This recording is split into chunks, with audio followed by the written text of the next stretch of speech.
My chair is so annoying. It's like an old gate or something. I don't know what's wrong with it. I need to get a new chair. This one, if I move, is completely disintegrating. Yeah, well, I did find a bolt on my floor the other day. Yeah, I have my one here. I got out of the chair and something fell on the floor and it was like, okay. Ask the Hosts, Episode 3. I'm Joe. I'm Amolith. I'm Gary. I'm Mark. And I'm Martin. Hello, chaps. Full house today.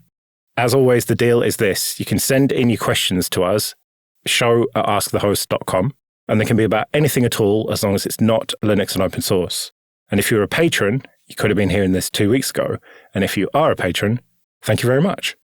So the first question then, from Dubiousness. What job would you be in if it weren't for IT? Freelance choreographer. You're supposed to be taking this seriously, Martin. Come on. Well, either freelance choreographer or program manager of dance and movement, one of those two things. Let me explain. There are, in fact, two Martin Wimpresses living in the UK right now. Myself and another Martin Wimpress, who is indeed a freelance choreographer and a program manager of dance and movement. And looking at their LinkedIn profile, I think we are exactly the same age. And I'm working on the assumption here that this is some alternate universe, and in this universe, he is the nerd and I am the dancer. Okay, yeah, fair enough. That's a great answer and very serious. Well done. I have a better answer, or a different answer if you'd prefer. All right, what's your actual answer? I would probably be a chef, because that's how I actually started out. That was my first career. And I love cooking. It's my favourite pastime. So I imagine I would probably be doing that. I think, similar to Martin, I'm going to go with what my first career choice was, which was sound engineering. And it's what I studied at college. I did it freelance for a while, then decided that I didn't want to be a roadie, then got a job in IT, and ultimately ended up being on the road far too much anyway.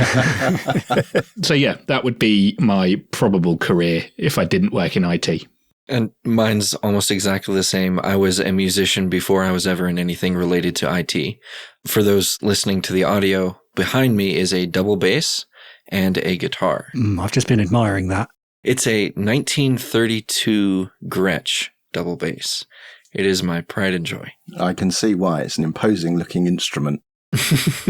Yeah, well, I also would be a musician, but I would just be probably doing weddings and parties, and I'd be drumming, because the thing is that drummers are very hard to find. I'm not very good, but I can keep a beat. So, yeah, I think I'd probably be a not very well paid musician. It's a bit of a tricky question for me, because I kind of decided when I was 14 that I wanted to be a web developer, and everything I did throughout my education was in a straight line to doing that, and it's what I've ended up doing. It's hard for me to know what I'd have done differently, because I didn't have a first career or a first passion. This is it. The only other thing that I've done sort of semi-professionally is agriculture, so I might be raising sheep or driving tractors instead. I dropped out of being a chef because it turned out to be extremely hard work. It's also a remarkably social job, but it's not very sociable. You don't get much life outside of the kitchen. And that was ultimately why I decided to switch. And I was thinking, well, maybe I would have come to the same realization that, actually being a chef is hard and IT is now closed off to me. So what would I do? And I've always enjoyed being with and around dogs, but I've never been able to have a dog of my own for complicated reasons. So I was thinking, I would like to maybe work with dogs. And I was thinking, but not in like a military capacity, sniffer dogs and things of that nature. So I went looking earlier and I found out that you can train to be a trainer for guide dogs. And I thought, well, that could be quite good. But then I also saw they're advertising at the moment. They need dog well-being technicians. And I've no idea what that is, but that sounds brilliant. That's telling dogs that they're a good boy. Yeah. Excellent. Joel asks, you now have to live in a different country that speaks a different language. Where? Now, Martin, I know what your answer is going to be, so we'll come back to you. Well, I don't really have a second language. I only really speak English. I did learn, technically I learned French and Spanish at school. I don't really remember much of the French, and I've never used it I have been to Spain and used a bit of Spanish, so I could probably get by with that. And I do quite like the parts of Spain I've been to, so that might be my first choice. Otherwise, the other country I visited, and I have friends there, and I quite like the culture, was Finland. So I might consider Finland, although everyone lives very far apart there. Well, yeah, and Finland's a bit of a cheat because they basically all speak English there. Yeah, but find another country where no one speaks English. Well, no, it's not that no one speaks English, but try that in France, for example. Yeah, some people speak English there, but it's not as common as it is. I mean, it's virtually ubiquitous in the Scandinavian countries that everyone speaks English. So that's a cheat. I'm not having that. You've got to have a proper foreign country, not one of the cool Scandinavian countries. Well, my answer was also going to be a cheat because I was going to say Ireland, and I'll just go and live in some remote Gaeltacht village somewhere. It's the only other language I've ever put any effort into learning. So I'll go and live in some remote part of Ireland somewhere away from everyone. I genuinely can't make a choice. I want to live in so many different countries for at least a year or so, but maybe if I had to pick one and settle on it, it would be either Austria or the Netherlands, because I did do 2 years of German a few years ago in college, and the Netherlands is a really cool place. You can't have the Netherlands, though, because everyone speaks English. Yeah, that doesn't count. So then Austria. My wife and I lived in the Netherlands, and yes, you can totally get away with not having to learn other than the please and thank yous because everyone speaks English. Well, my answer is Germany because my wife is German, and therefore she would just do all the talking and I'd just be fine. My grandparents used to go on holiday a lot when they were retired, and my granddad would always learn the phrase wherever they went, "My wife speaks." That is a true life hack there. Well, I'm curious, Joe. What do you think my answer's going to be? Well, Spain, because you speak Spanish. Oh, you know me so well because my answer's Norway. Oh. Okay. Why? I worked a lot in Norway, and it's a fabulous country, and it's got excellent culture, and it's got sensible government and good social values and excellent education, and it's an interesting country. You know, it's got every kind of landscape imaginable, and they're sitting on some of the largest oil deposits in the world, so they're a rich sovereign nation. You know, there's lots of good things to like about Norway. Now, I know you're going to say I can't have Norway because that's one of those cool Scandinavian countries where everyone speaks English. Yeah, exactly. And so, yes, as you guessed, Spain was actually ahead of Norway in my picks. I do muddle by with a bit of Spanish. My wife speaks better Spanish than me, and my daughter speaks better Spanish than the both of us put together. So that's probably a good option. And there's lots of places in mainland Spain I really like, particularly in Catalonia, but we've been to the Canary Islands a few times, and I think that maybe the Canary Islands would be good. It's got a very pleasant climate all year round. So, yeah, I think the Canary Islands. Furical asks, what are your musical tastes and talents? Now, we touched on this briefly, but musical tastes first, I think. A lot. And often. Yeah, it's a question that I don't really understand. Like, some people who say like, oh, I'm into metal, or I'm into hip hop, or I'm into drum and bass, or whatever it is. That just seems a bit weird to me. I'm into good music, whether that is Taylor Swift or Pendulum or whoever, like, or, you know, some obscure bluegrass stuff like Amolith makes or whatever. If it's good music, it's good music. I feel the same way. I ebb and flow between genres because sometimes I over listen to a particular genre. And I recently spoke about on Linux Matters that I've ditched the Spotify subscription and we're using Apple Music now, but I've used streaming music services now for about just over 10 years, I think. And since I started using those platforms as a way to listen to music, I stopped listening to albums from an artist. I started listening to, this is a pre-created mixture of a genre of music, and I'll think, right, I'm going to listen to some pop, and I'll listen to one of those big pop mixes, and 3 hours later that stops, and then I'll think, right, now I fancy some dubstep, and I'll go and listen to some dubstep mix, or, you know, but there are genres that I rotate around frequently, and it's pop and dance and dubstep and a lot of punk and rock and metal. But one genre I really love is I can't get enough good music from the 1970s. It is the quintessential decade of spectacularly good music, in my opinion. Well, it's just canonically the best decade for music. Yes, I agree completely. No surprise to anyone to know that I listen to a lot of metal. I think I'd say that it was for the past decade or so probably quite solidly metal and its subgenres and not a lot else. But more recently, I've kind of broadened out a bit. I think these days I just like anything with a good melody. You know, my daughter listens to all sorts and likes singing along to stuff. And, you know, I've come to appreciate Disney songs quite a lot because they're good to sing along to, ultimately. Yes, they have got good hooks, the Disney songs. Yeah, we're just growing out of well, not just, but we have grown out of the Disney era of music sort of being pervasive.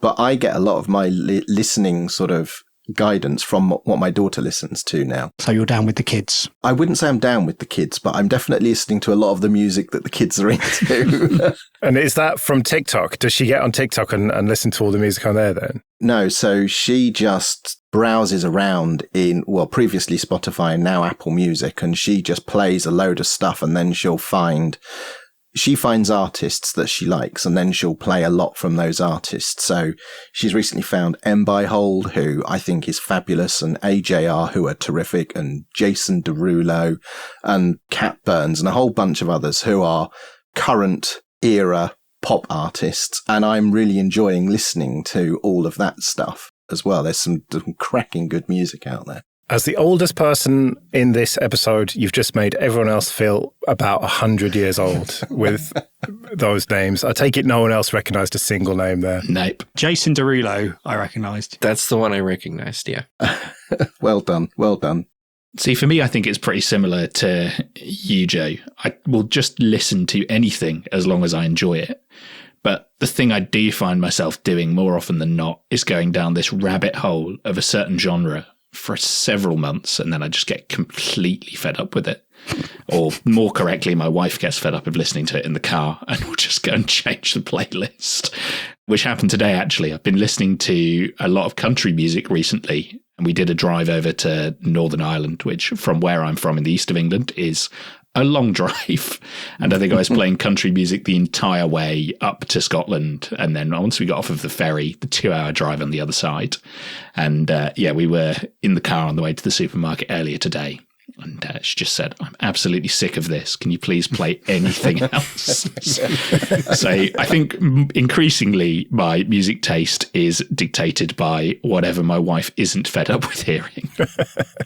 I'm similar. I like a ton of different stuff as long as I think it's good is what it comes down to. But I do tend towards a few particular genres. When I'm playing music, I tend to prefer playing folk music, whether that's like American folk or Irish folk. I love some Celtic music. When I'm listening to music and working, trying to focus on stuff, I enjoy lo-fi hip hop and sometimes brass house. Do any of you know what that is? I've never heard of it. I'm going to look it up, though. Well, don't look up what a brass house is in London because you definitely don't want to know what that is. The brass house I'm referring to is like house music, but with a lot of brass instruments. So like really loud roaring horns all over the place, really driving rhythm. A group called Too Many Zoos, and Zoos is Z-O-O-Z. I think they sort of pioneered the genre, and they started, I think, in the New York City subway, just like a drum and a horn just playing in the subways. No, it was a saxophone, not a horn, but it's really cool. I enjoy it. It's interesting you mention Amolith, different music to like work to, because I have to say that if I'm working and I need to focus, if I put on progressive metal or symphonic metal, that seems to switch a particular switch in my brain, which really lets me focus like nothing else does. I can be stressed, I can be all over the place, and then I just put on a particular, few bands or a couple of albums, And I know that they'll just instantly switch me into that mode. I'm the same as you, Mark. When I want to focus on my work, it has to be high energy music, and my genre choices usually go punk, metal, and sort of dubstep in, one of those. And I really need, and I feel the energy of the music. It really sort of drives me on and keeps me focused and going. I absolutely require that. My wife can't understand how I do it. She has to have either total silence or one of these like whale music things going.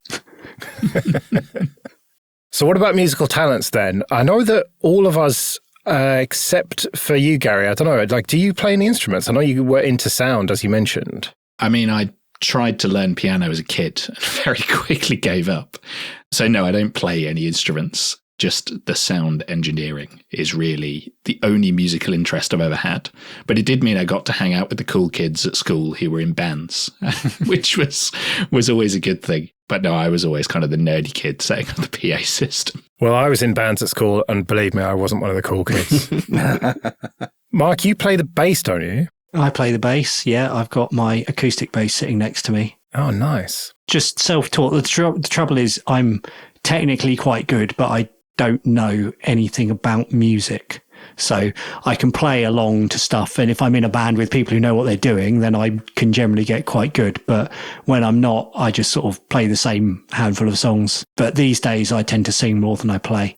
I used to have quite a long commute, and that gave me a lot of opportunity to practice commute in the car, I should say. I wasn't doing this on the train. I was going to say, what do the other passengers say to your singing? Yeah, that gave me a lot of opportunity to play with my voice. So these days I'm much more adept at singing than I am at playing bass. SoundCloud when?